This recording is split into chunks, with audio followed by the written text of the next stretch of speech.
The Elves and the Shoemaker. One day, a poor shoemaker, without his wrongdoing, just barely had enough leather to make one more pair of shoes.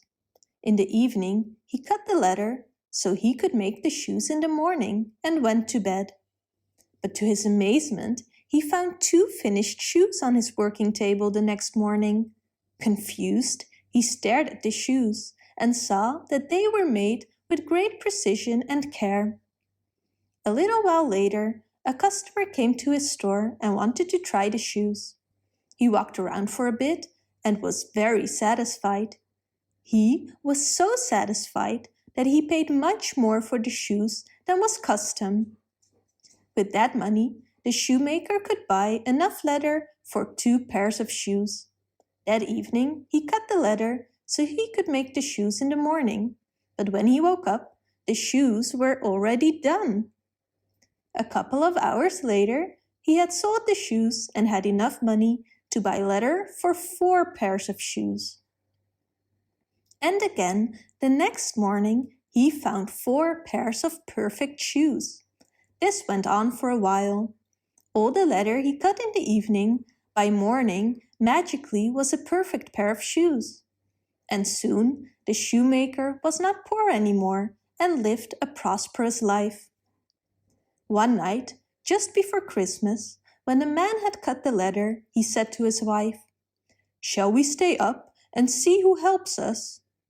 His wife thought it was a good idea, and they hid in the corner of the room. At midnight, 2 beautiful little naked men appeared. They sat down on the working table and made the shoes. When the work was done, they quickly ran away. The next morning, his wife said, "Those little men have brought us so much prosperity. Let's show them how grateful we are. They must be cold without clothes. I shall make them some shirts, sweaters, jackets, pants and socks, and you can make them a pair of tiny shoes. They will be nice and warm on Christmas." No sooner said than done. They laid the presents on the table and hid in the corner again, so they could see their reaction.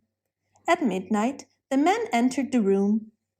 They wanted to start working, but instead of leather, they only saw presents. At first they were surprised, but soon they were overjoyed. They quickly put on the clothes and sang, "Now we are boys so fine to see. Why should we longer cobblers be?" They danced and jumped over the chairs and sofas. When they were done dancing, they disappeared out the door. Nobody had ever heard from them again. But what we do know is that the shoemaker and his wife lived happily ever after.